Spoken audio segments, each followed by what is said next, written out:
Welcome to Super Context, a podcast autopsy of media. How we consume it and how it informs our everyday culture. I'm Christian Sager, a writer and a designer. And I'm Charlie Bennett, a librarian and a radio raconteur. Each episode is us trying to understand the entertainment world that we all live in. Just a little bit better. Today's episode is about the third and final season of the FX series Reservation Dogs. This show ran from 2021 to 2023, taking on themes like grief and indigenous identity with humor and inventive storytelling. You can find show notes for this episode on Patreon at patreon.com/supercontext. Or you can write us an email at supercontextpodcast@gmail.com. Tell us what you think about how this show pulled the scab off our whiteness with its touching reminders of coming of age within a compassionate community.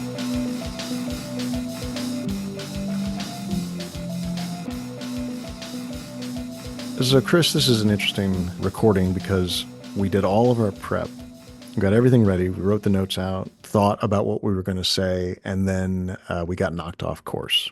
And it was, I think, 3 weeks ago that we were going to record. Yeah. Yeah. Mm-hmm.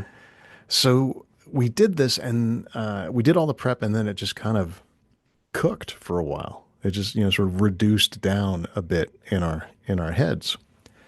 So I'm going back to the notes, and I see that as a starter, how are we going to begin this conversation? I have written this. I'm just going to read it right to you. Sometimes I feel undone by my ahistorical, ungrounded identity. I would like to have the kind of shared history I see in popular media narratives of other cultures, and that makes me feel silly and ashamed, especially when the culture I'm jealous of is one that America tried to eradicate. So, for people who maybe haven't listened to us before, what is your ahistorical, ungrounded identity? I am a white dude. But also what? And I'm asking you for a reason. I'll tell you why. All right.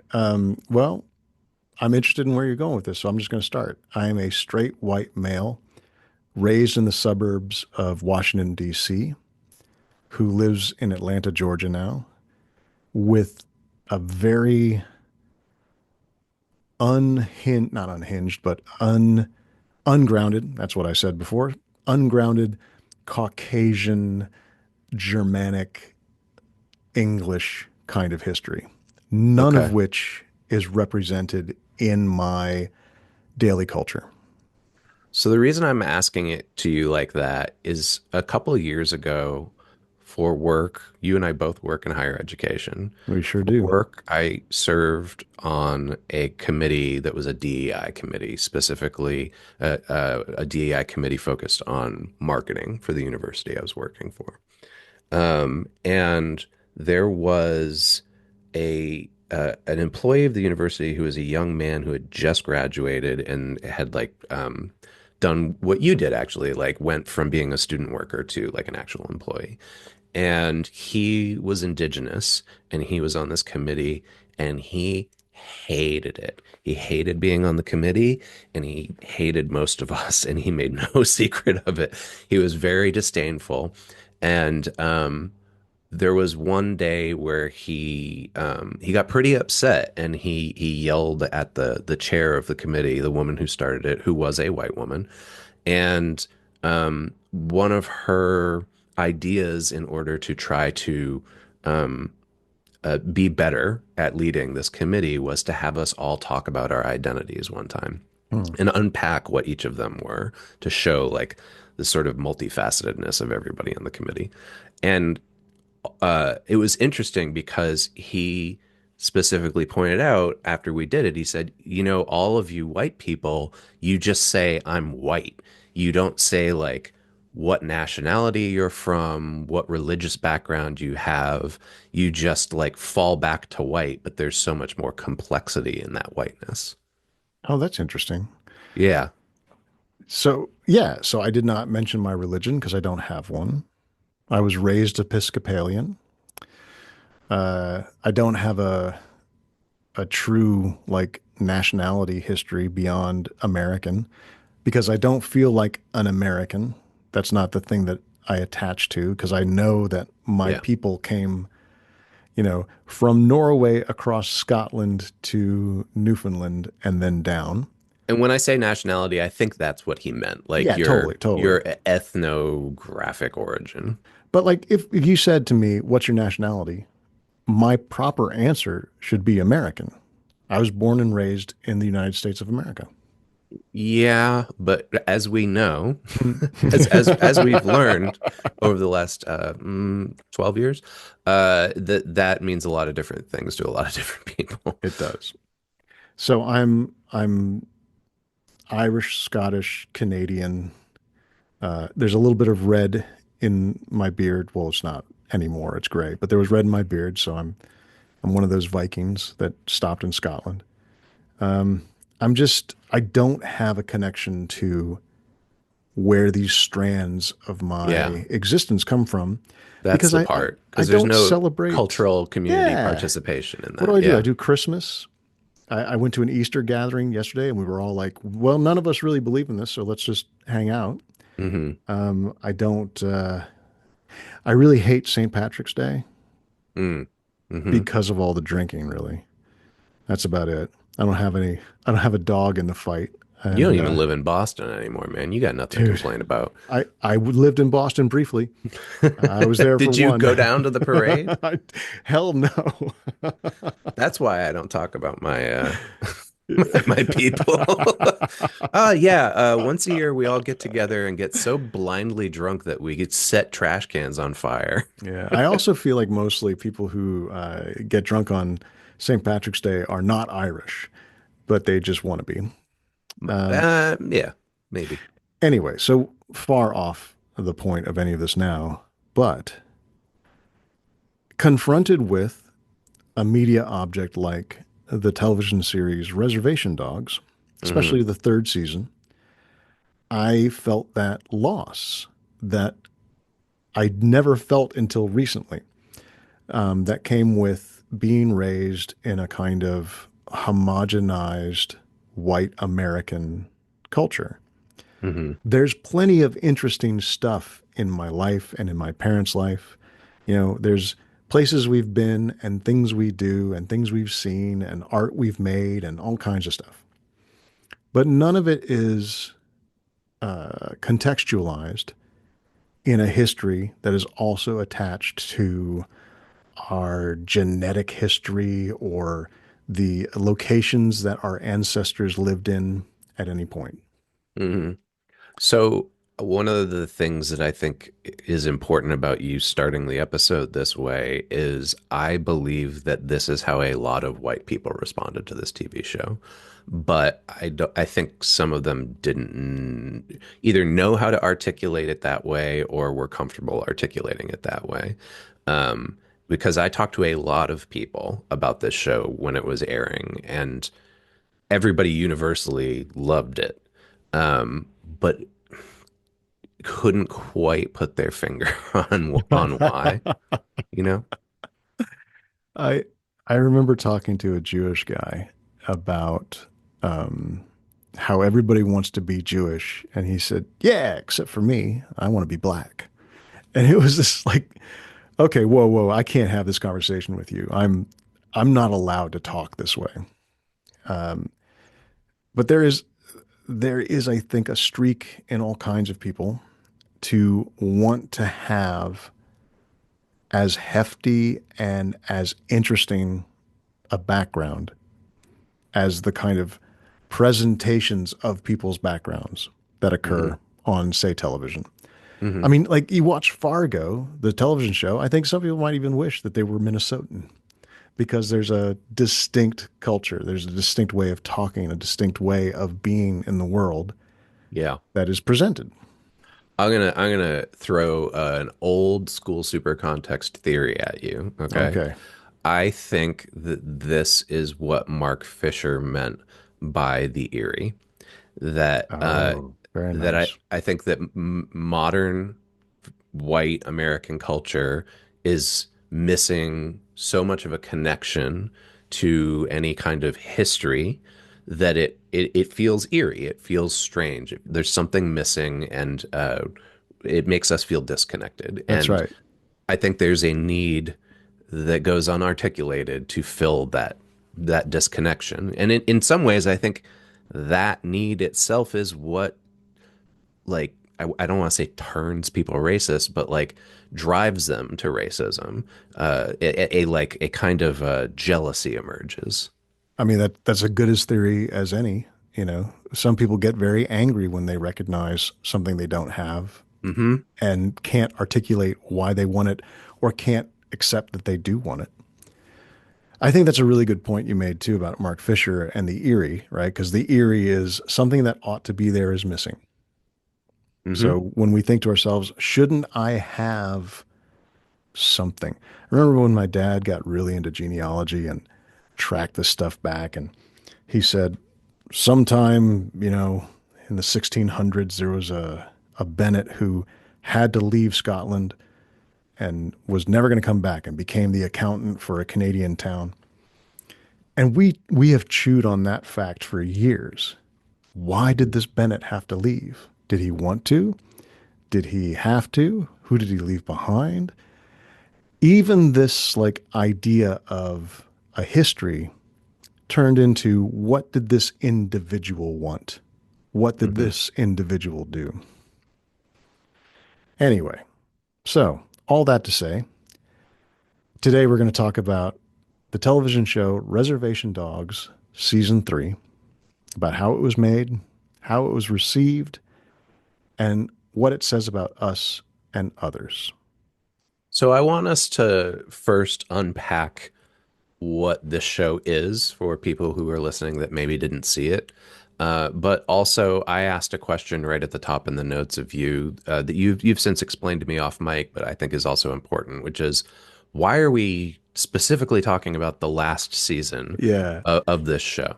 But before we get into that, I'll give a little summary. All So, right. Reservation Dogs was a TV show on the FX channel here in the United States. It's a comedy series that was created by Taika Waititi and Sterlin Harjo. It's set around the Muskogee Reservation in Oklahoma. A question I have for you, because I don't remember this, do they ever specifically refer to it as the Muskogee Reservation? No, it is. Okay. It's deliberately obscured, I think, because there's a lot of mix and match of some particular characteristics. Okay. Yeah, that's what I was thinking. The show is a comedy, but it's focused on pretty big themes of community, history, and it's a coming of age show. The primary protagonists are teenagers. It started in August of 2021, and then this, the third season, was 10 episodes long, and it ran from August 2nd to September 27th in 2023. I'm not going to go through all the names of the actors and the characters because it's a huge ensemble cast. But I will give us a little bit of a quote here from the Guardian's, not review, but I guess overview of the show. And this is written by Adrian Horton. Horton says, the title of the show is a nod to Quentin Tarantino's Reservoir Dogs. Though set at an unnamed reservation, it nails the incredibly tricky task of depicting with hyper specificity and little compromise to non indigenous viewers an experience most American audiences haven't seen on TV while still being universally, compellingly relatable. So there you go. They're swimming in the same waters of what you were starting the episode with. Oh, yeah. I mean, here's the rest of that.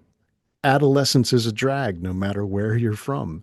Yet there hasn't been a show like this before, one set entirely at the reservation whose teens deal with the particular, often humorous complications. Um, so why season 3? The story of oh yeah, and by the way, everyone, we're about to tell you all the stuff that happens. Any surprises in Oh this yeah. show are about to be spoiled. But we should also say that Super Context is not a review show. That That's right. we're not here reviewing the season. What we're interested in is looking at things like how it was made, the production, how it was received, what kind of regulation it went through, and most specifically, we try to end every episode looking at the larger themes and the identity that's formed by this product. Yeah. So the plot of the first 2 seasons is very much driven by a group of 4 friends whose fifth friend committed suicide, and their reactions and attempts at processing their reactions to his death and their attempts at processing their grief. It is, for a while, I think, kind of a show about coming of age in the midst of trauma that is also set in a reservation. By the end of the second season, they kind of complete the processing story. We get a we get a release from the grief. We get a kind of closure. And then season three, it in no way feels like a tacked on ending, but it is this different animal. It becomes much more faceted. I think I said prismatic before.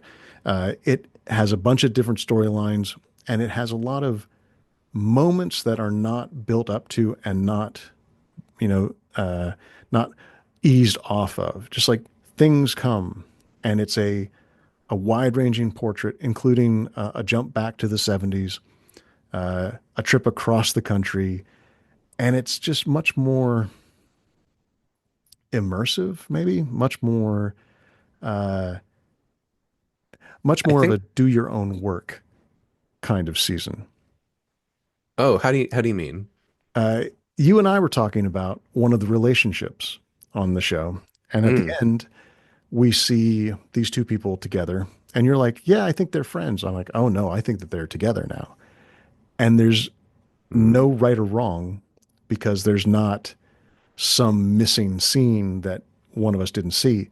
hmm. It just gives you some impressions, gives you some moments, and you put together your own idea of the story that led to those moments. Okay. Well, what I'm hearing from you, what it's making me think is that the third season expands the lens. So we're no longer looking at this world through the eyes of the teenagers. And I think, is it the second season where there's one episode that's just about like the moms going out and having a mom time? Yeah. And that's like everybody's favorite episode of that season. Yeah. Even that one, though, refers back to the kids. Okay. But this season, you're getting multiple perspectives from different ages and ranges around this community. Yeah, totally.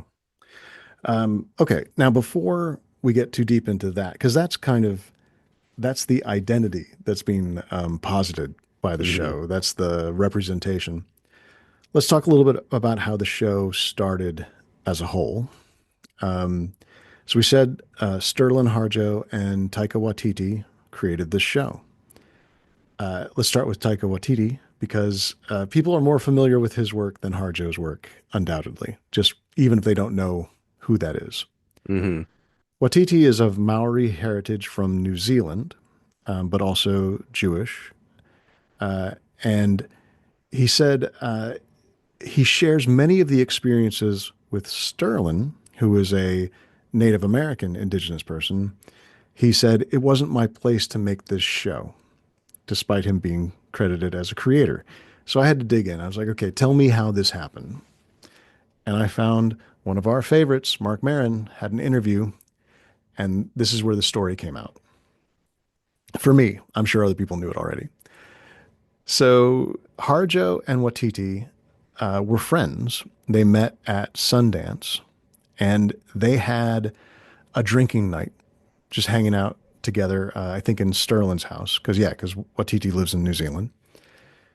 And Watiti says, "We realized we had the exact same childhood and upbringing, but Sterlin was in Oklahoma and I was in New Zealand, and we just became best mates." And then about 3 or 4 years ago, we were in this house I was renting in Laurel Canyon. Oh, I was wrong. It was Watiti's house. And we were just lamenting how our representation on screen is always like, what's the first thing that comes to mind when you say the words Native American? It's always a guy on a horse, shirtless, feathers, and all the paint and making noises, which is crazy because natives around the world have been dressing like contemporary clothes for longer than they were dressing like that on horses. So we were like, we're never funny in things. It's always we're scouts and we're always sitting on mountaintops talking to spirits. And despite this being like a New Zealander and an American talking, they kind of realized in the conversation we're really leaning into the American side of things, that that has not been given the full richness that it deserves. And we came up with this idea about something set on the res. We named it Reservation Dogs that night. We said, what about something called Res Dogs? It's about these kids and the things they do. We pitched the idea to each other. And then Waititi says, and I had a deal with FX. And he has that deal because of what we do in the shadows. And I said, and I love this, and I said, I'm going to call them up tomorrow. I called them the next day and I said, we want to do this show. And they said, love it. We'll do it. Mm, That's what Marvel money does. That's what, having done a few things that everyone's heard of. yeah. Okay. So then Marin asked, were you part of the original casting? And Watiti says, yeah, I was part of the casting and writing in the first thing. And what they wanted, FX, originally was for him to direct and be like, launch this show with your direction and Sterlin's, a sense of Oklahoma reservation. Hmm. And he couldn't do it because he ended up back in New Zealand on quarantine because COVID, just kind of wiped out this possible collaboration. He even said they wanted him to direct from New Zealand by iPad, like a Zoom call. Yeah. At that point, that's like just name recognition, right? The idea that he's gonna be more successful directing it from an iPad across the world than Harjo would be I kind of on the wonder scene. if someone who doesn't know what directing is just Hmm. thought, well, as long as they can see and talk to people, right? Yeah, something like that. Sure. Yeah. And so that's how Taika Waititi was a co-creator of a show that he then did nothing else for. He just became an executive producer. Is And that true though? He didn't do nothing else for. I mean, I think he was involved still, but he just wasn't creatively uh influencing the narrative. well, that's actually what I mean. I mean, he was part of the casting, he was part of the creation of the show, but I don't think he did any of the showrunner stuff Okay. after that. Now, what about Sterlin Harjo? Because I think for a lot of people, this is the first time they became familiar with him, although he's been working for decades. Yeah, I think I would have ended up knowing about Harjo through Zahn McLaren if it hadn't been for Reservation Dogs, because eventually I would have followed that path. Hmm. But Sterlin Harjo is a Native American filmmaker from Oklahoma. He is a Seminole and Muskogee. He he was born in 1979, so he is younger than us. He did, let's see, a film called Four Sheets to the Wind, another film called Barking Water, a documentary film called This May Be the Last Time, and a movie called Mecco in 2015. He was an independent filmmaker, the Sundance connection. And then this happened because he was friends with someone who was able to get them in the room. And It's, as we're recording this, he's working on a new series that I think is produced by FX called The Sensitive Kind that is going to star Ethan Hawke, but it has not come out yet. yeah, not yet. I keep waiting for the things to pop out of the reservation dogs, like, collective, all those folks. And you might say, Ethan Hawke, how'd that happen? Well, Ethan Hawke was a guest star. There was a bunch of guest stars on Reservation Dogs, some of which were cast because Harjo was on a podcast with them.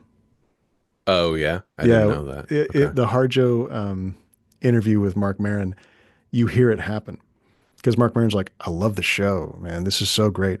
And Harjo's like, Oh, right. you Marin's in should, the show. I yeah, forgot about you that. should be on it. And that's how he Yeah. ends up in the second season. So, along with Harjo wanting to do the story set in Oklahoma, I'm sure working through some of his own coming of age, thinking about grief and thinking about Native American representation. He also followed through on the let's do an indigenous show at FX and let's use this cachet that we've got, like a practically a tip series order that they had from the way Watiti says it. They had an all native writer's room, an all native directing staff, and all of their lead actors were actual indigenous people. And that's a huge part of the identity of this show. So That it's funny, I didn't realize this until we did the research, but I'm actually familiar with one of these people who was in the writer's room who joined for the second season. Um, because of the work that I did on a NPR variety show many years ago that you're familiar with, but Yeah, the yeah. listeners probably don't know. Tommy Pico was a guest on that variety show, but he was a guest because he's a poet, not because he wrote for Res Dogs. And I don't think he had at this point, which is kind of interesting. Yeah, a big part of the creative team for Reservation Dogs comes from a comedy troupe. By the time Reservation Dogs ended with season three, all the members of the 1491s, which Sterling Harjo was one of, they had all worked on the show as writers, as actors. Dallas Goldtooth is William Knifeman. And I don't want to, it's not a review show, so I can't get too into it, but William Knifeman brings out more affection for me than almost any other motif in the show because he is a pure anachronistic shot of native stereotypes run through the lens of being actually contemporary native. Mhm. And I don't know how to even begin to describe the effect of him. He's like a Native American Bugs Bunny. So I have to admit to something that I'm a little embarrassed by, and Uh-oh. I don't know. I hope this isn't racist, but it might be. I thought that Dallas Goldtooth was Sterlin Harjo for the whole first season. Mm, I thought Sterlin Harjo played that character and was the person behind the scenes doing the show. I don't think And that's then I racist at later all. found out Dallas Goldtooth is another creator who does his own stuff. There's like a YouTube series that Dallas Goldtooth did, like a kind of comedy series that I That's ended the up watching some of. 1491s. Yeah. Oh, okay. I think it's So totally appropriate that you thought that was the creator of the show because that is the way that that character commented on the yeah, narrative and on the production of the show and, spirit guide, big quote marks, but kind of, you know, it uh, felt very meta in the yeah, way that like the exactly. creator was speaking through that character to the audience. Yeah. But I hope I get this right. But the 1491s were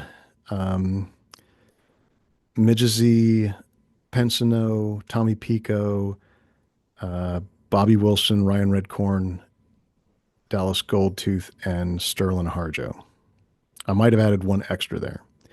But it was a comedy troupe that did YouTube videos that were very direct about their commentary on contemporary culture through an indigenous viewpoint. 1491s meaning the year before 1492. Hmm. And if you've forgotten the rhyme, it's 1492 is when Columbus sailed the ocean blue. So we've got a long list here of writers who were in the writers' room on this show and their credentials, and I think it would be kind of tedious maybe for the listener for us to just go through the whole thing. But I will say that people from this show went on to write on TV shows like Barkskins, Two Sentence Horror Stories, something called Rutherford Falls, which I'm not familiar with. Another kind of contemporary indigenous statement, but that's the one Oh, that had, okay. is it Ed Helms? The guy from The Hangover. He's like Hmm. the mayor of a town. Oh, okay. Yeah. And Resident Alien, which is that Alan Tudyk show, I think, on Hmm. Sci-Fi. They've also worked on just all kinds of things. Again, Resident Alien looks like that pops up quite a bit. Oh, Dark Winds, which I didn't know Dark Winds was produced by George R. R. Martin. That's funny. Have you watched that yet? I It's have. Yeah. yeah, yeah, it's pretty interesting. Um, and then the one that really strikes me as like important for us to talk about is Devery Jacobs, who is one of the actors playing one of the main characters, and then after the first season, joined the writers' room as well. The connecting thread here, as I think I said before, is the 1491's comedy troupe, but also these are just all Native Americans or indigenous people who are working in the business. And they gathered together for this sort of critical mass to really make this show feel like an indigenous statement. Um, I It's funny. I feel so far out on a limb every time I use the phrase Native American or indigenous because I think I then should be using the other one. Oh, yeah. I feel like a very silly person right now. You know, I can't really comment on that too much because you and I hold the same identities. Mm. But, I think do your best, right? Yeah, Like you've done your homework ahead of time and you're doing your best. And you're also like looking at notes in which the people that we're discussing refer to themselves using those words. So there's that. I This is the whole thing, like with uh, Stephen Graham Jones, you know, who describes himself as an Indian over and yeah, over and over again. yeah. Okay, this group of people, over the course of 2 seasons, they gathered together, and the final form of Reservation Dogs was all these folks, and then they did the third season. And Harjo said that he didn't really think it was going to end in season 3 until they actually started sort of breaking the season, until they started figuring out what they were going to do. He said it was somewhat leading up to season 3, but then really in season 3, I wondered in the writing of season 3, halfway through it became more evident. We moved around some episodes and then I finalized the last episode. And as I was writing it, it was like, oh, this is the end. I didn't know if it could be the end because apparently people don't usually say, I want to end my show that could go on for a couple more seasons. It's such a clear example of a sitcom that rejects the whole, oh, another situation every single episode. It doesn't have this, Mhm. let's keep it going kind of thing. They got to the first end, which was, you know, an attempt to reconcile with grief. And then they got to a second end, which was this thing that, as Harjo says, it was always going to end in the same idea, the same place, which is coming back to community. But it just started to happen faster because of the nature of how the stories are told. You don't fill it up with a lot of detail. We sort of pop in and out of this story. There's a lot left to the imagination. We don't fill in any gaps. That's what I was talking about. And then here you go. Oh, here's Harjo explaining what he thought of Jackie and Bear. There is a love story happening, but it happens in the background. Ours is very slight, and then at the end, you see Jackie and Bear together. See, the creator thinks they're in love. Now let me clarify because you love to point out when somebody is wrong, but I didn't say I didn't think they were in love. I, what I said was I didn't think they were uh in love. I recognized at the end of the episode that like they were clearly boyfriend and girlfriend, but you can Ah, be those things and also not actually be in love with one another yet. oh, I got you. Okay, I see. So this is the cynicism you're bringing to the story here. Have you seen this show? I don't think I'm the cynic. One of the things that I found in this discussion that Harjo went through about like how the season came together and ended. There's an episode in the third season which is set in the 70s, and we Yeah. meet these sort of the younger versions of all the elders that have been presented. Hmm. And it's fun too because you start figuring out like, oh gosh, that is that guy, and oh, that's her. Then we saw her in this episode. He originally thought that they were going to do a whole season that was set in the 70s. Hmm. Yeah, is the right I thing. don't know that that would have gone over as well as the one episode did. Yeah, and I think that might be um, the overall feel of the third season is that all of the things that might have been a little much might have been like, we don't need to drag this out. We don't need to do a big thing with this particular storyline or this particular closure. Right. They Yeah. just they they narrowed it down and they gave people the clues that they would need to come up with their version of the story. Well, let's be a little bit more specific here. So, and I'm just going from memory here, but there's an episode that takes place in the 70s that is all the older boomer age characters in their teens. And then there is an episode that is only about Dear Lady. It's from her perspective and it's about her history. Dear Lady's a not even a side character. Like I think she only shows up like once a season up until this point.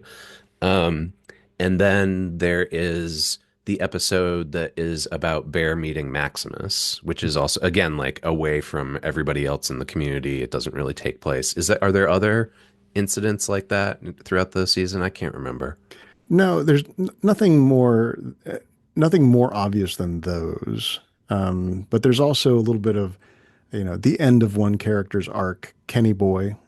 There's some resolution of characters who are distinctly side characters, but then Hmm. we get a feeling of a finish with them without like focusing in on just them for an episode or for the Hmm. duration of the season.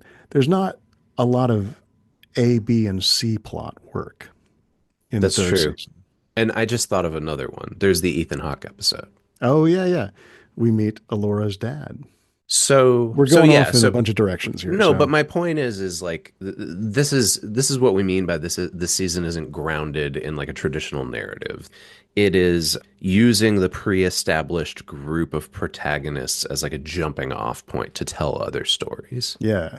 And there's bits of those stories that are um, unexplained. Like there's an alien visitation at the end of the 70s episode, Yeah. and we're left with one of the characters saying, "Did you guys see that?" And maybe he was on drugs and that's why he saw it, and maybe it was real, and we see nothing of the move from taking acid and seeing the alien in high school to being a hermit in the desert, 50 years Hmm. later.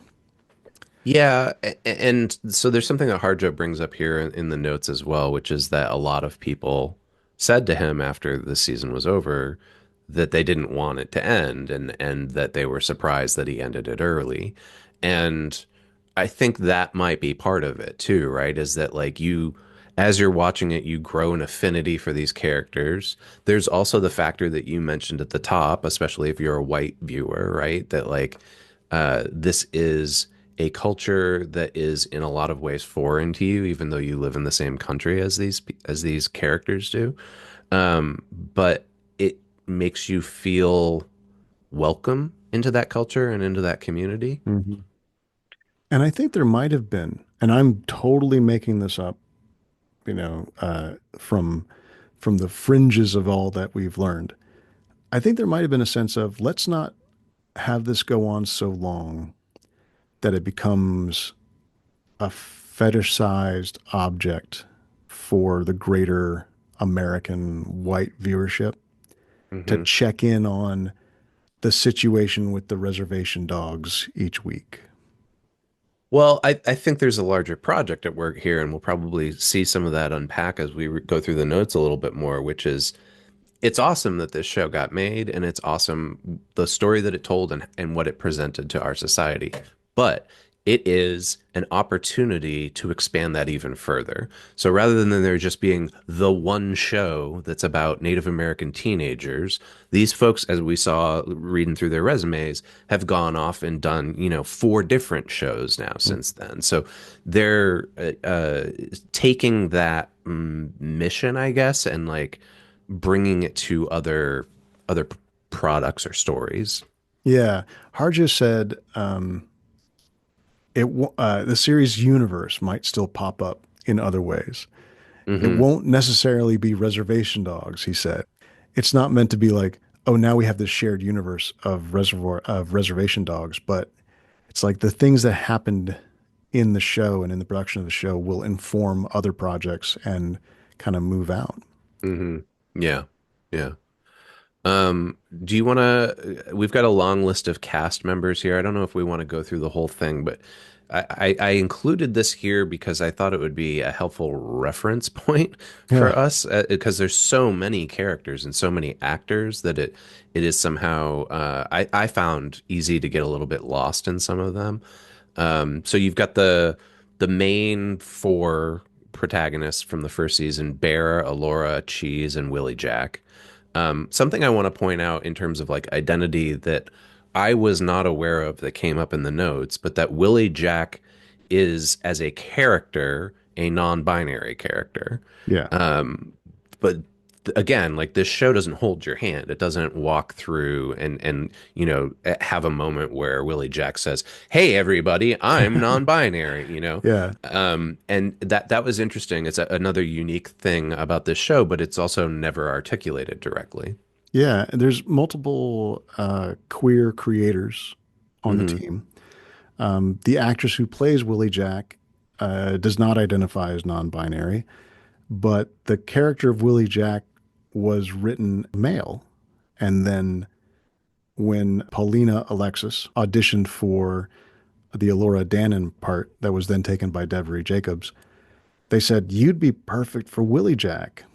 And Willie Jack became a female character, except very quickly as they built the show and figured out how Paulina would play Willie Jack became non-binary. There's a pretty interesting thing going on with this show that actually, like, now that we're just talking, is the first time that I realized it, which is that um, it never addresses the concept of two-spirit identity, which is again like a very like unique Native American cultural thing that also like a lot of white Americans are unfamiliar with.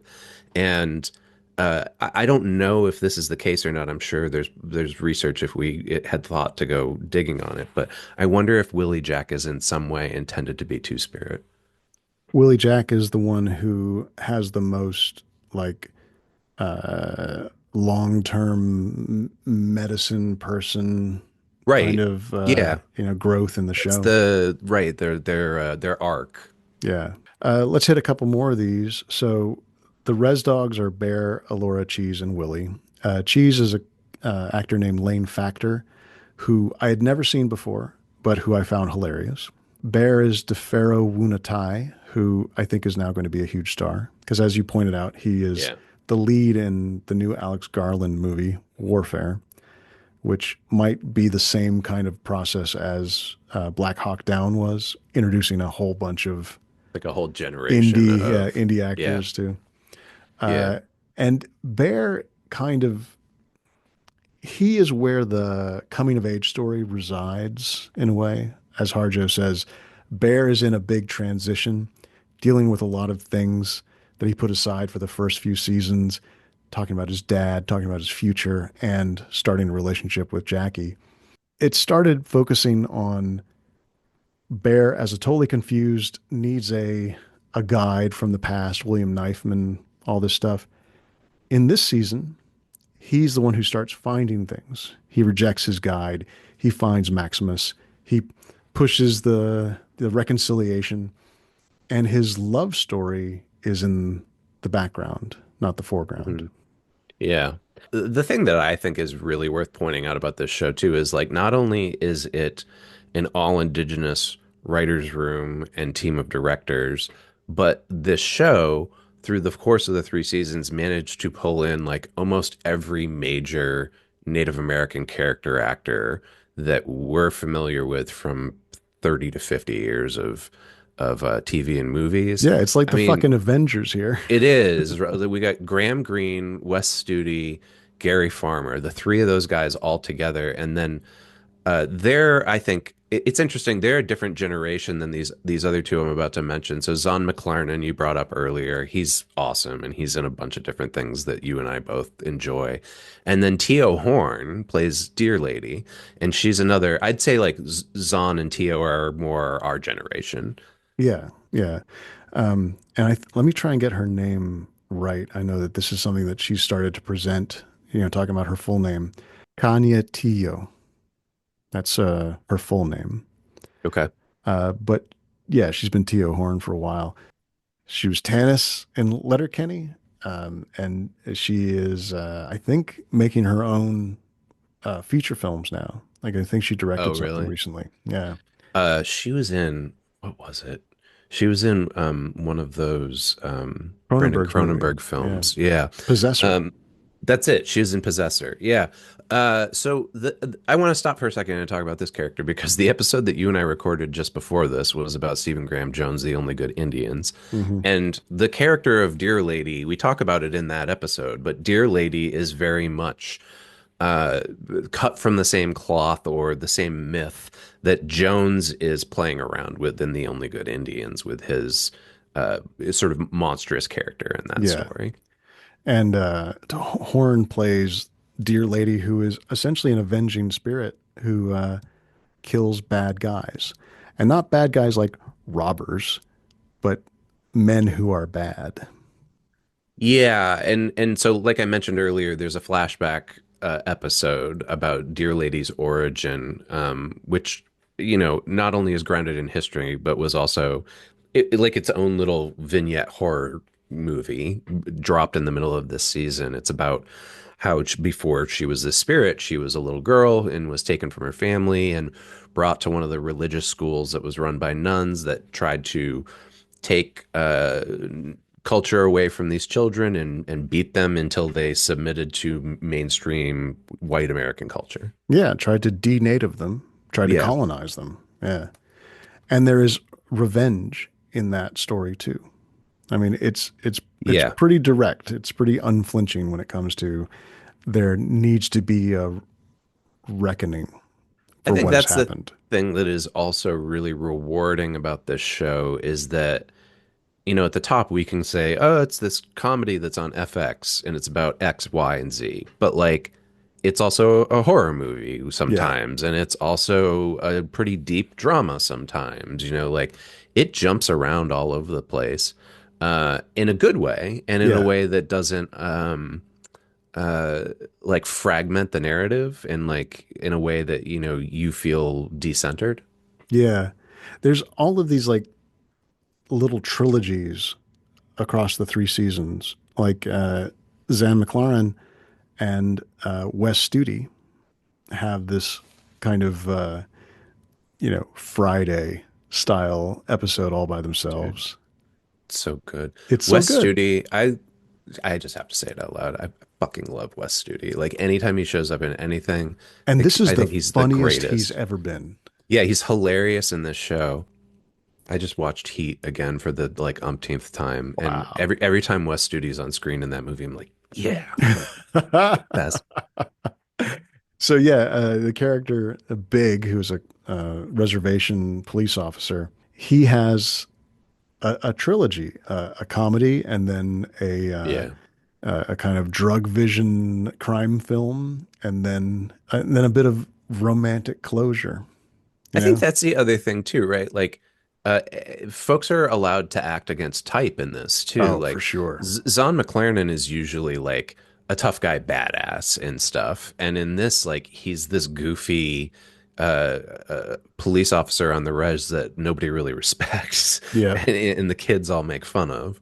The one person who really plays to type is Gary Farmer because As the he he's Brownie, he's right? Brownie. Yeah, he was also Nobody and Dead Man. Oh, right, yeah, yeah. I have not seen Dead Man actually, but yeah, Have you not seen Dead Man? I have not Are you seen out of your fucking mind? Charlie. I haven't seen Dead Man. Good Lord. I think we should stop the episode right now and you should go watch Dead Man. I don't know. Do you, or do you think that I should not watch it in solidarity with Amber Heard? And we're back. I should, okay. So, yes, it is a Johnny Depp film. I saw it long before I think he even met Amber Heard. Gary Farmer plays a Native American named Nobody, who is both a ghost and not a ghost. And Dead Man is the soundtrack is solo improvised guitar by Neil Young. It's a Jim Jarmusch movie. Crispin This Glover is has one this is scene. a Charlie Bennett wet dream It come to is life. everything that I need In what decade did it come out in, Charlie? in the 90s, Yeah. as you well know. Okay. Um, I I want to be objective about Reservation Dogs, but I can't. I really enjoyed the show. It's full of fun little things you can dig your narrative teeth into, or moments that you can repeat. It's like it's a waiting to be viral kind of show, Yeah. Yeah. both in speech and some of the images and lines and all that.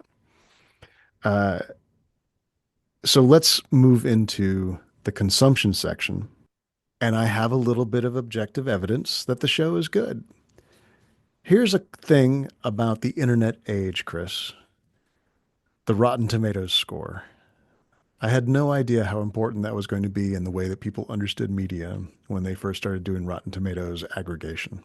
Well, especially now that, we've done however many hundred episodes of this show, like you start to see a pattern that Oh, yeah. Rotten Tomatoes and Metacritic in particular, it's not easy to score high.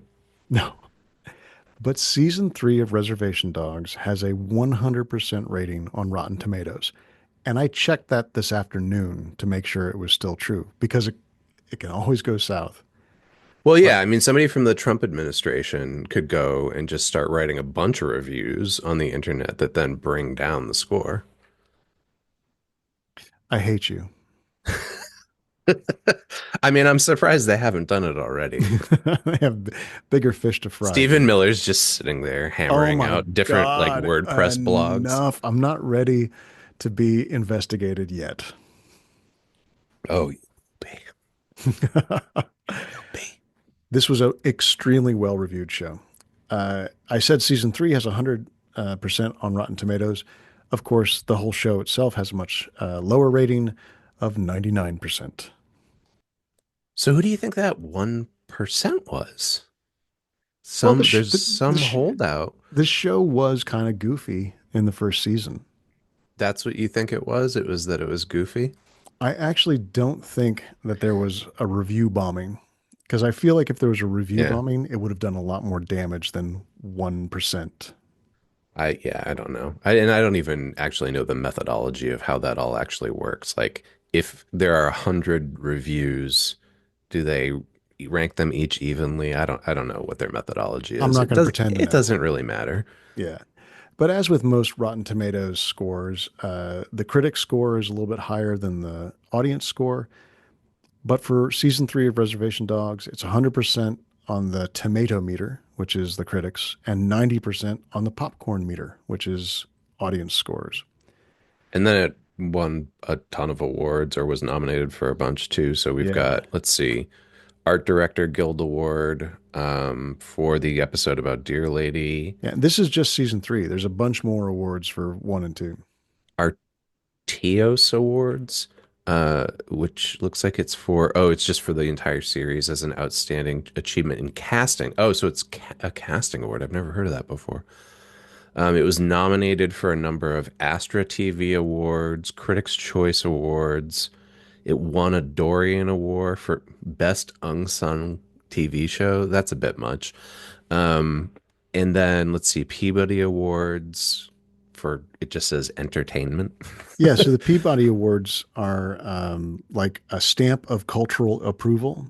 Oh, okay. Let's see, some of the other winners of Peabody Awards are like uh, Rami Youssef's show Oh, and okay. Atlanta, that kind of thing. Sure, sure. Reservation Dogs is a standout because the first season and the third season won Peabodys, and the second season was nominated. Okay. And it's also called the FX Awards? I'm just All the remembering, shows you just mentioned are yeah, on I'm just FX. remembering the FX. I just don't want to look up the other stuff. Highly nominated, won some awards. It's funny though, there is a little bit of that like dip in the profile of everything because of the writer's strike. Well, that is, yeah, and I think that's a very real thing. Like, so to be honest, I loved this show, but I did not watch the third season as it came out, and I went back and watched it later. Yeah. And can you sum up why you missed it for the third Yeah, it season? was a little thing called a divorce. And I was like, I don't want to watch this show right now because it's a thing that my ex-wife and I did together, Holy and I shit. needed some distance. I apologize. I didn't know I was leading you to that. No, that's okay. I was just hoping that you'd come up with sort of a, yeah, when I'm not hearing about things, I I go to what I've, It no, wasn't that. Yeah, no, I intentionally no, stayed away from it. There was a emotional good devastation. like Okay. several months there, yeah, where I had to stay away from a lot of things. Yeah. Well, let's take a real break now, and I will apologize for bringing up the divorce, and then we'll move on. Hey, so it's another one of those breaks, Chris, where we don't have anything to say except Patreon. Oh yeah, right. Yeah, because we're not really doing sponsors anymore. Yeah, we're on Patreon. You can listen to this episode and all of our episodes there. And there's a URL. I think it's patreon.com/supercontext podcast or supercontext. You asshole. Now I got to look it up. I don't fucking know. Patreon.com/supercontext. Go there, write us a letter or throw us some money or just laugh. Whatever you want to do is fine. You can also write us little notes on there too and tell us how much you either agree or disagree with what we say on the show. Yeah, but don't talk about divorce or dead dads. Not yet. And we sure as shit ain't gonna read that stuff on Twitter anymore. And we're back for real. We have a section on representation every episode.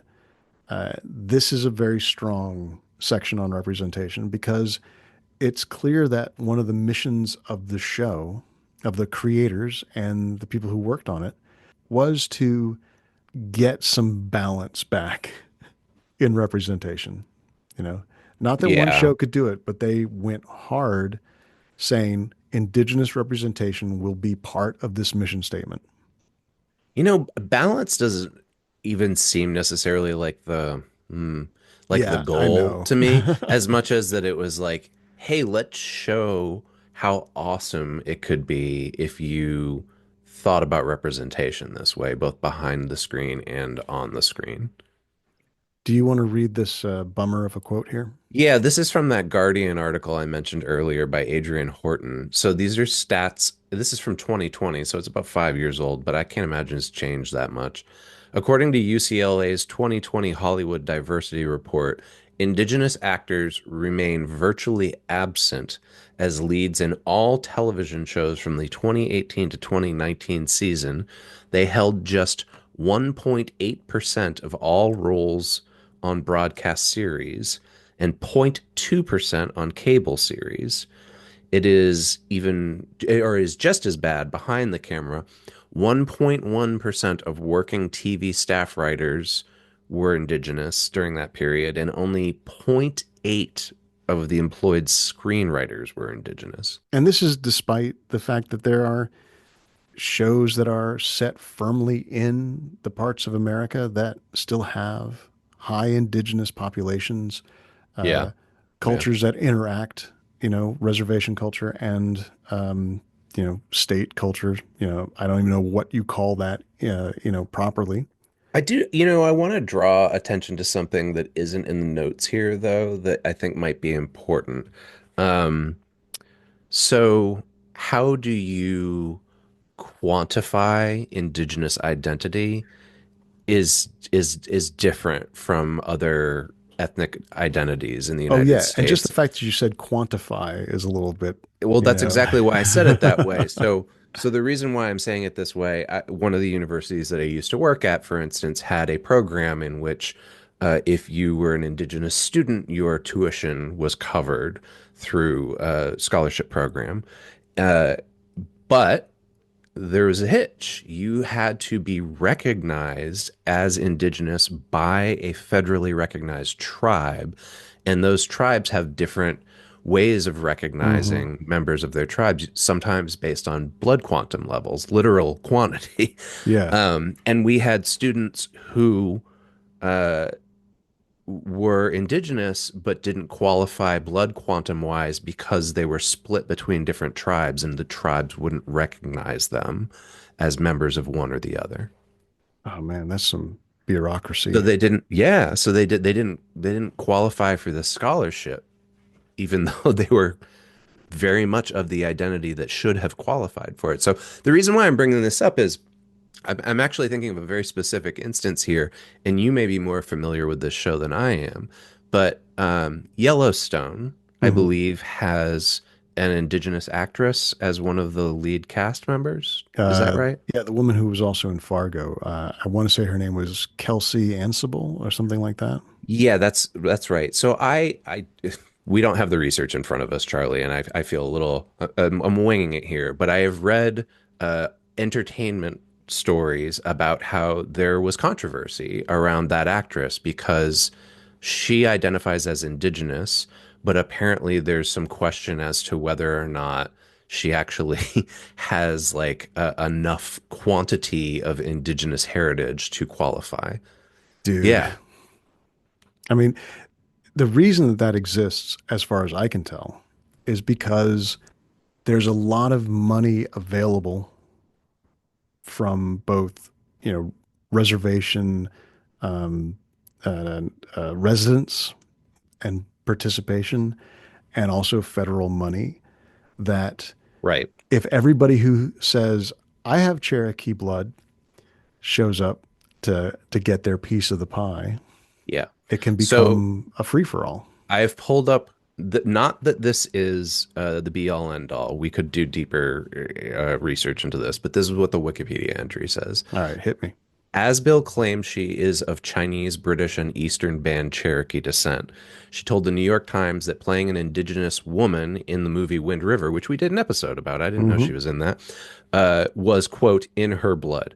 However, in response to an inquiry by actor producer Sonny Skyhawk, the Eastern Band of Cherokee Indians issued a statement stating that Asbill is not an enrolled member of that tribe and has no documentation supporting her claim that she was descended from the band. So this is what I mean in that that is there's a lot of controversy around claiming that identity. Yeah. And that's in Reservation Dogs too, a little bit. Yeah, Um, there's a character named White Steve who is never explicitly categorized as, an indigenous person who quote unquote looks white or a not indigenous person who lives near the reservation or anything like right. that. Yeah.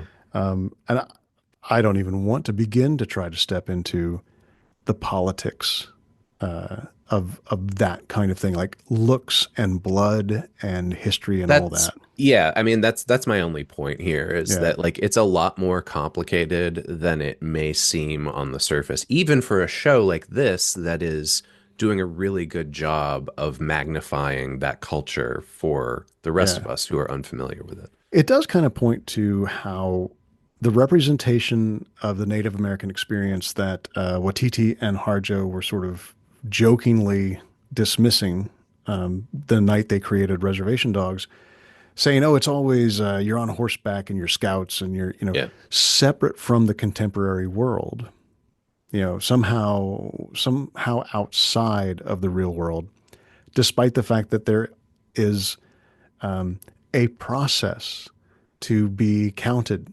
as a member of a tribal identity, to be given access to support, being given access to programs that are aimed at individual, not individual, but like reservations and uh, particular tribal identities, particular reservations, all of whom uh, are filled with people who are taking part in the modern world Yeah. without somehow becoming this idea, oh, of the Native Americans separate from everything. Well, that's the other thing. So Horton talks about that here in that article, but also you start to pick up on that throughout the show, especially with Cheese. Like Cheese is like a big nerd for horror and sci-fi. Hmm. I think there's a reference here. It says it shouldn't be radical for Native Americans to do normal stuff on screen, like watch Godzilla.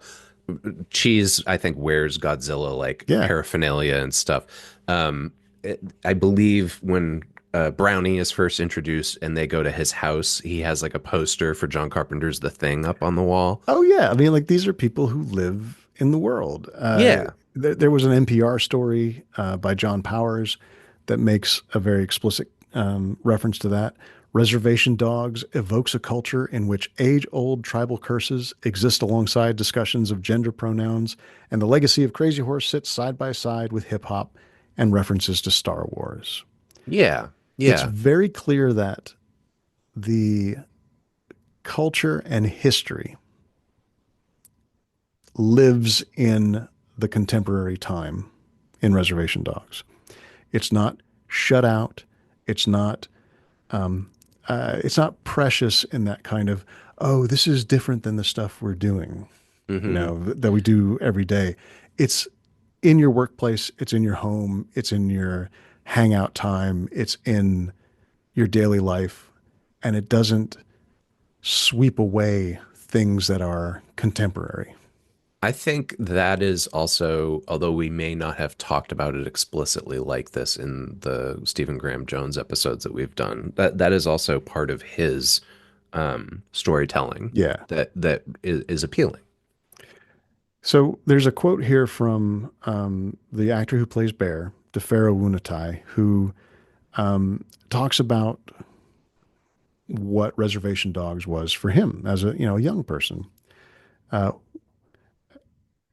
Deadline interviewed him, and they said, "What an extraordinary experience you had on Reservation Dogs, being surrounded by an all-indigenous cast and crew. That must be so sad to walk away from." And Wunatai says, "It really is. But one thing I do know is that if I ever get the chance and opportunity again to be a part of a cast that has a full native writer's room, a full native director's room, and a full native cast, it will turn out the exact same way. When you put a bunch of Native Americans in one room together and give them a camera and some dialogue, they will make the best show." Cool. There is pride, indigenous pride, in the whole project. I wanted to bring up my favorite episode of this series, which is not in the third season. It is season two, episode six. Yeah, I'm gonna let Called you cut loose on this one, dude. It's called Decolonization.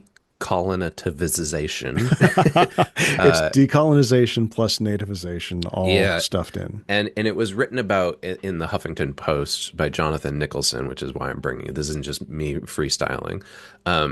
This is again like about the idea of like uh, identity and like who is more native than one another. Nicholson writes, "To be native is to spend a not small amount of time wondering if you're native enough.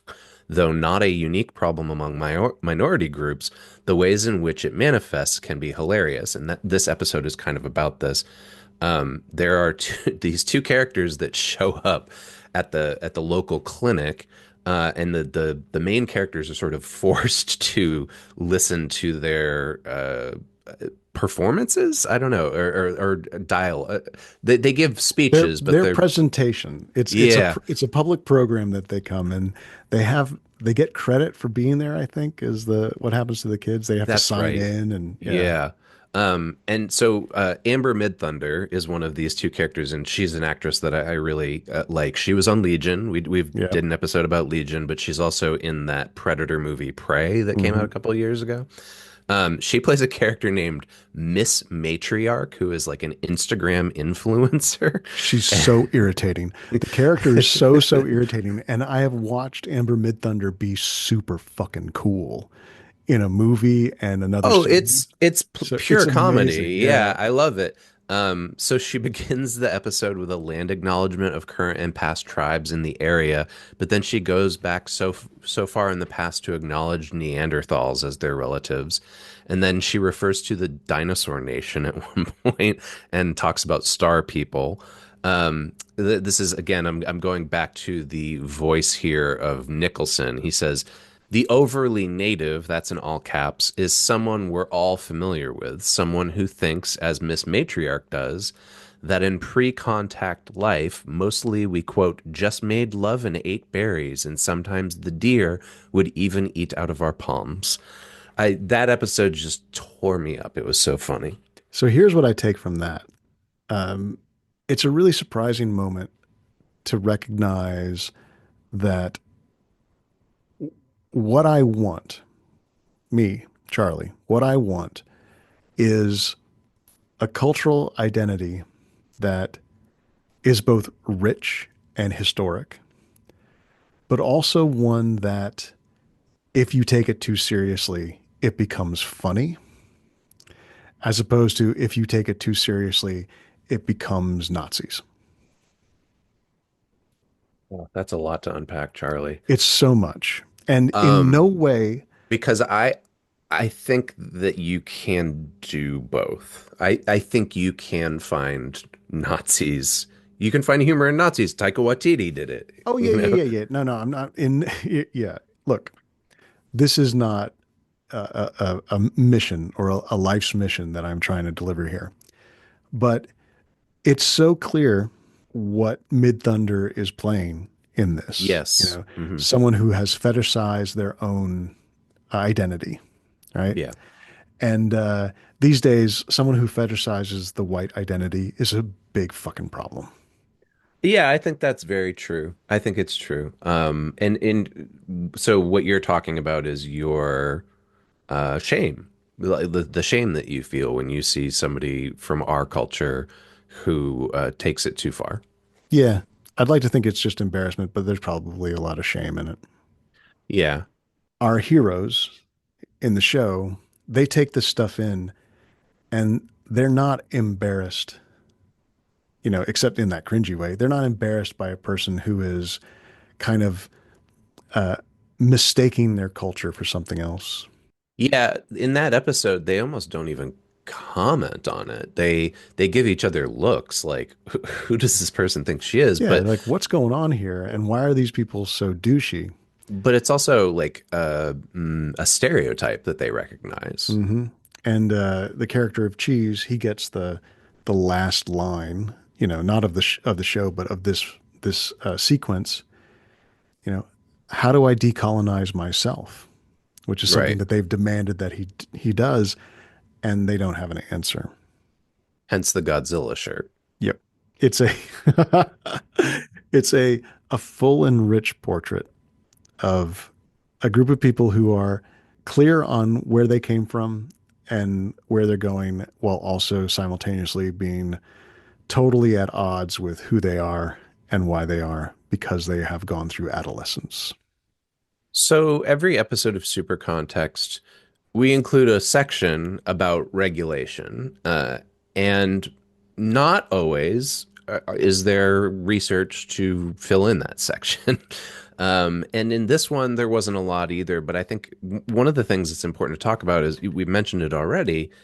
This season was released during the writers and actors strikes. And because of the rules around those unions during strike time, they couldn't help promote the season. So in theory, that impacts the show, right? In Yeah. as a product, if we're looking at it from this sort of 10,000 foot view. But it was also, in a way, okay because the show was ending and it was almost a different kind of show than it was before. I feel like I feel like there was almost a benefit to clearing out some of the promotional material to let season three just be an experience that some people had. Just stand on its own. Yeah. Yeah, maybe. Which leads us into talking about identity, which is different than representation, but this show creates identity for the viewer.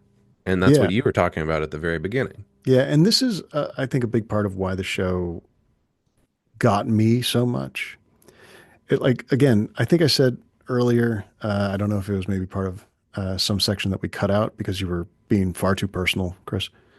So, this is a show that dealt with very universal things through a very specific cultural identity. And in doing so, was, you know, better in both ways. You know, Mm, the fact that hmm. there was this uh, human story, not indigenous or white or whatever story, against an indigenous lens meant that both of those things were made richer.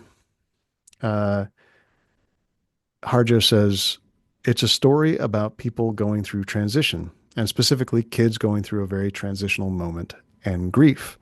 I don't think that lasts forever. I think that we're meant to be with them during this transitional time. The show's too important to drag out.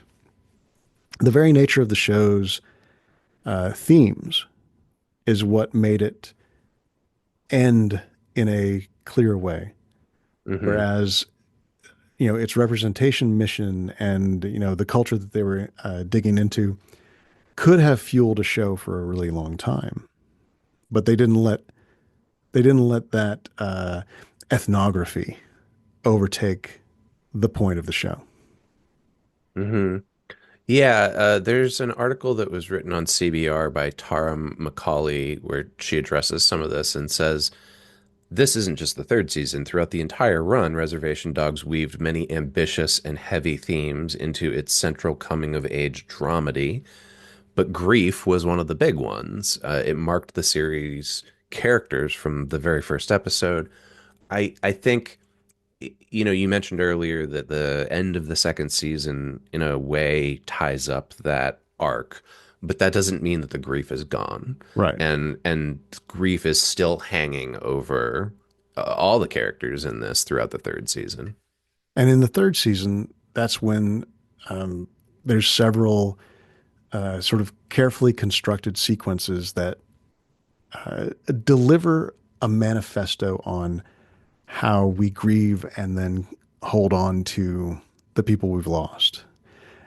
And because it's reservation dogs, snack food was a big part of Oh yeah. that metaphor. Um, I want to jump ahead just a little bit. So this article by Tara McCauley mentions the hot chip metaphor. Hmm. In the final episode of Reservation Dogs, which opens with Willie Jack visiting one of their relatives in prison, who's played by Lily Gladstone, who became, A big a deal big after this deal. season. Yeah. Yeah, because of what is the movie? This is a Killers of Scorsese the movie. Flower Moon. That's it. Yeah. She won Uh, an Oscar for it. yeah. So this is from the Hollywood Reporter. Gladstone's character positions a bag of hot chips, spicy chips, which is a a thematic, a unifying thematic motif throughout the whole series. Positioned a bag of hot chips at the center of a table full of vending machine fodder, placing one chip atop each subsequent item in the snack food buffet. She explains that each chip represents a piece of the member of the community, Fixico, who has passed away, with the other snack foods standing in for people whose lives he has impacted. She demonstrates that the medicine man's life continued beyond his passing. Thus, the hot chips stood to represent the power of community. This is like the whole Reservation Dogs thing because the show begins with a uh, stealing a chip truck heist by the Res Dogs, and it's goofy and wild, and there's sparks flying out of the back of the truck because they don't pull up the ramp and they lose half the chips and they sell it to a junkyard and all that. But then at the end, they bring those hot chips and they make them representative of an essential idea behind an indigenous community's sense of self and sense of elders and their effect on young people. Yeah, I mean, it's a pretty standard literary technique, but it works really well here. They start and end with this same metaphor.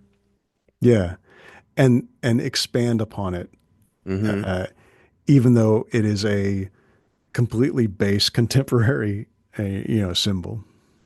Yeah.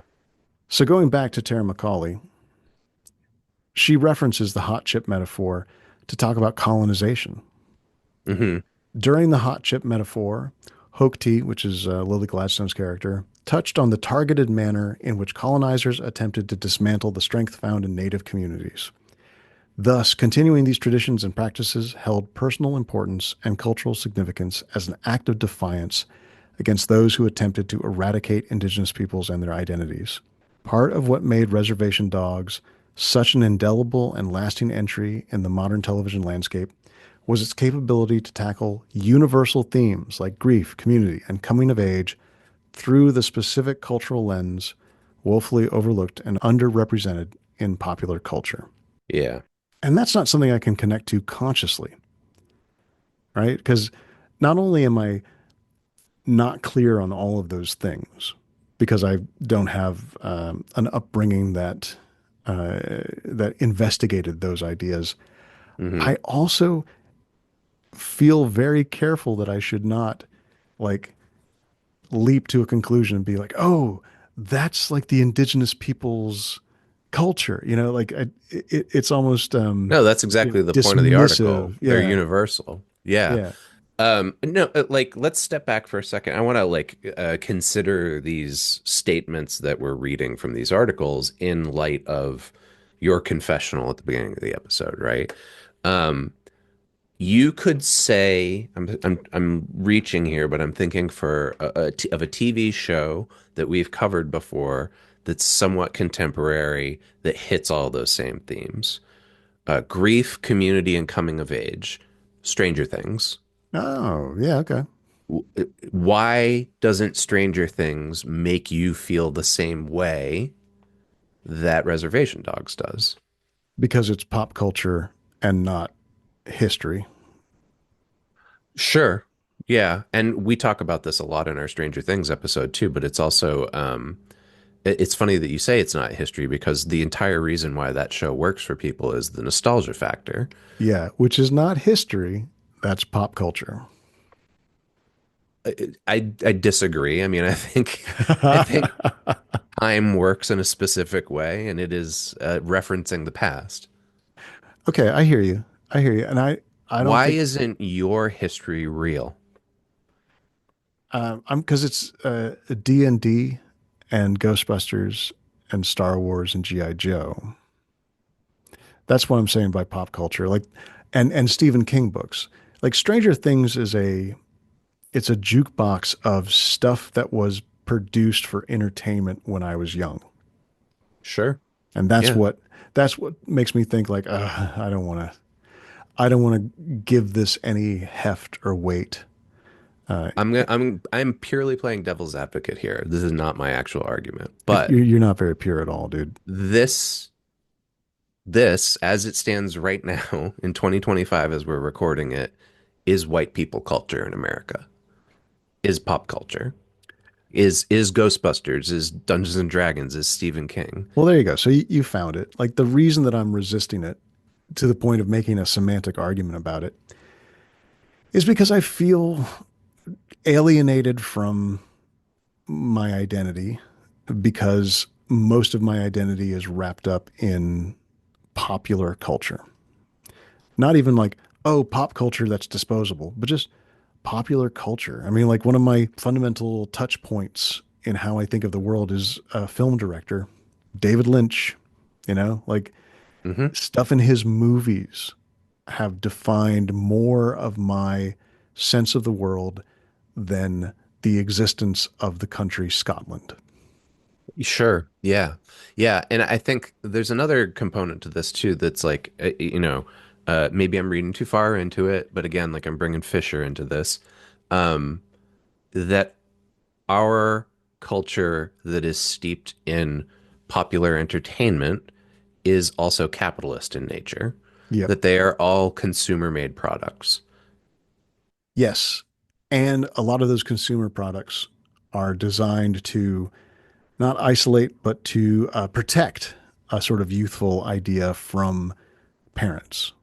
You know, there's not this continuity. Like all of my rebellious shit, was to like things different than what my parents liked. Sure. Yeah. But then there wasn't what we see in Reservation Dogs, which is the underlying sort of community, truth of community, going to hunt, right? Talking to the medicine woman or the medicine man and just saying those phrases, medicine woman, medicine man, feels a little racist because I don't have a sense of what that means, right? I feel like I'm diminishing something by, Sure, sure. But I'm just fully like I'm gonna start poking your wounds here, man, because it's pretty obvious to me. Oh, What need wasn't fulfilled for you that the show shows being fulfilled for other people? Connection with the older generation. yep. And what happened to you when this show was airing? Oh, my dad died. Right. You got to keep going because I can't. I can't jump to this one. Okay. And we can cut this if you want to. No, this is good. People can go back and listen to all the Super Context episodes and piece together your relationship with your father from them. We don't really need to go super deep into it, but I think what I would say is, even if I didn't know you, I would sense that this is true. You did not have the same relationship with a brownie. There wasn't a brownie who was your cousin uncle that was around in Right. your community that could be a role model, Let's right? be even more explicit about it. Both my parents had rough relationships with their parents and rough relationships with their siblings.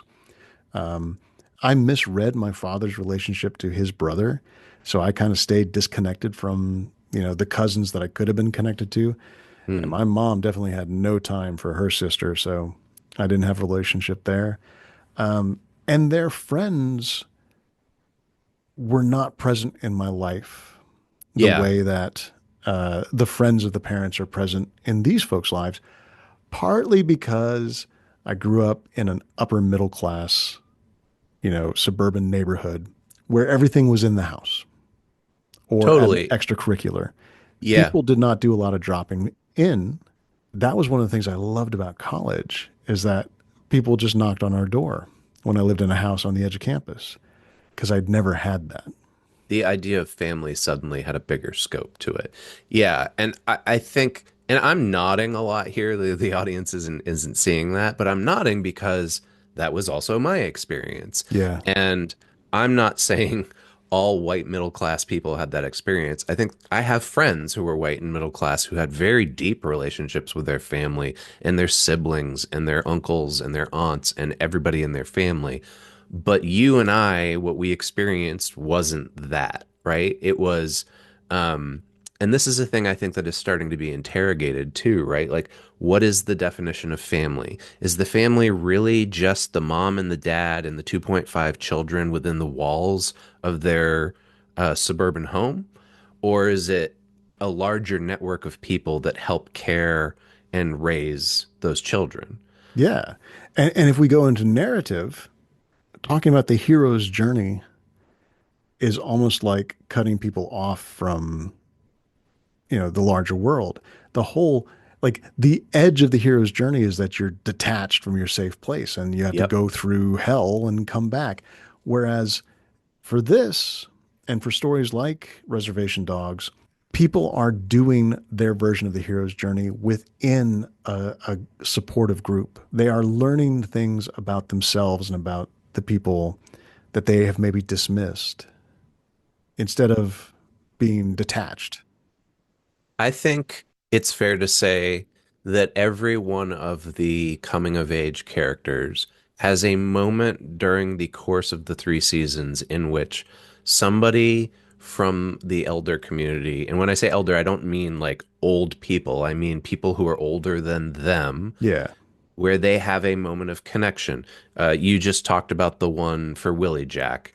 Um, there's the moments between Bear and Maximus, for instance, Hmm. and Cheese and is it Irene? Irene's the character that That's right. Cheese ends up moving in with. Yeah, who they both know that he's not her grandson, but they kind of go They with it. pretend that she Yeah. has dementia and thinks that he's her grandson, but she knows that he's not her grandson, but she knows that he doesn't have a family and needs a Yeah. family. Yeah. That's some pretty powerful shit. It's amazing. It can be really like it can be a little tear jerking. But then they have ridiculous things to kind of Yeah. cut the not sentiment but the intensity of the emotional landscape. And what's Alora Dannon's? Her grandmother dies, and then and again, like I'm not reading anything, I'm trying to remember the show I watched 5 years ago. Her aunt shows up, right? Who's like lives in the city and is maybe a cop or something like that. I can't remember what her profession is, but her aunt shows up and really kind of reveals an entirely different perspective of her family dynamic because Yeah. her mom died when she was like 1 year old or something like that, right? And we meet her dad, Ethan Hawke, who is out of the picture, and his other family. Yeah. And, she expands her sense of where she came from and why she's there. Going back to that Hollywood Reporter article that I used to kind of explain the hot chip metaphor, Mm. let's talk about what Harjo said about this very thing that we were talking about. Most shows, or most Western stories, are about a person walking off alone into the sunset. I never wanted that to be any of them. They're leaving the reservation dogs leads. They're leaving, some of them, but I never wanted them to be going like that by themselves. They all carry it with them.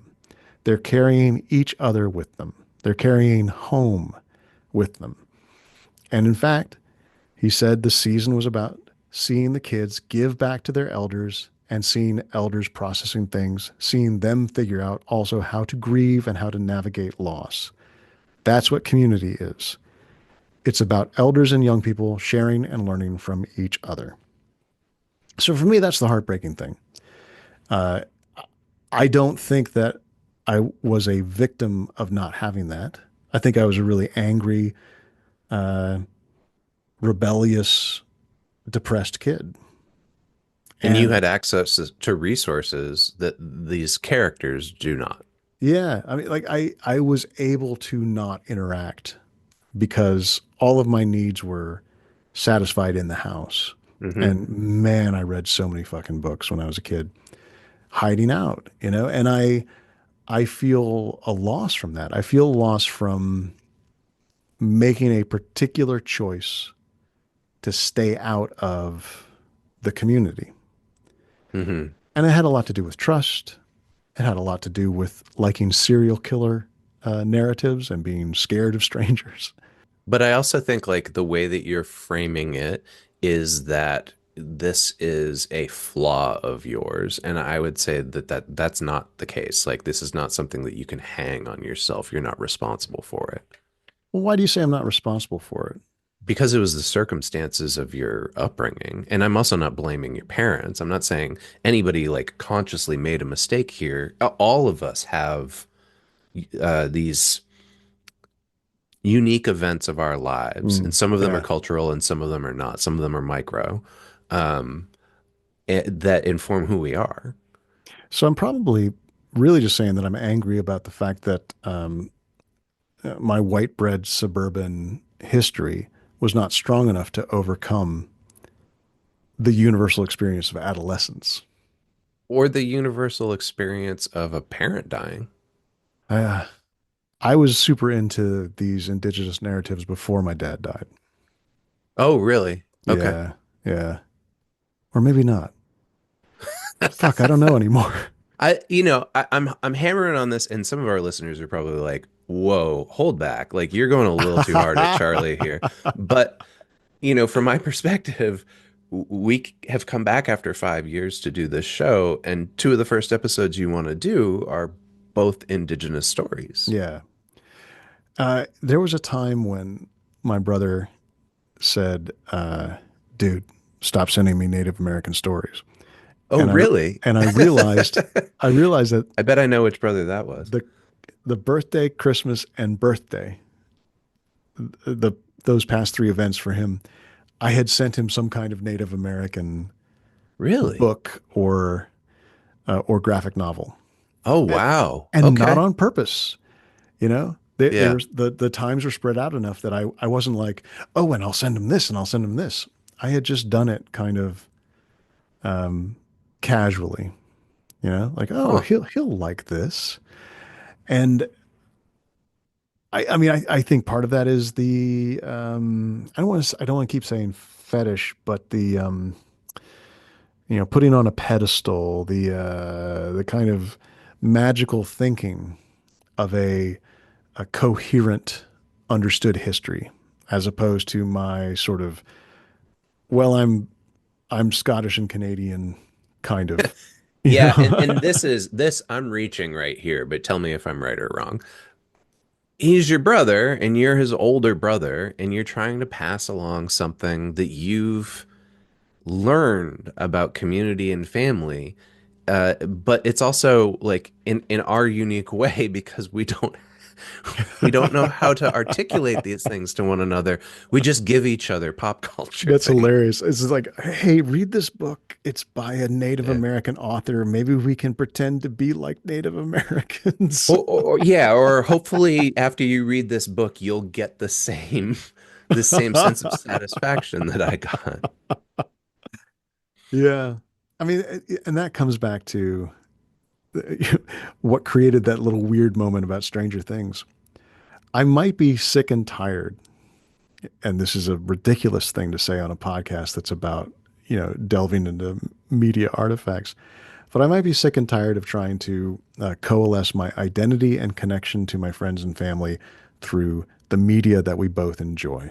Mm-hmm. Yeah. Yeah. I get it. Okay, so I guess we'll end the podcast again. Yeah, we're done. Bye, everybody. You've been listening to Super Context, a podcast autopsy of media. How it's made and how it informs our everyday culture. Our theme music is Human Factor by Mile Marker. And you're listening to Drive Fast by 3 Chain Links.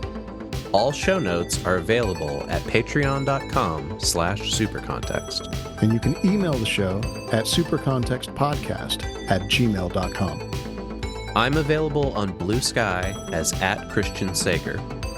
And I am not available. I have a scorched earth policy on social media. 2 N's, 2 T's.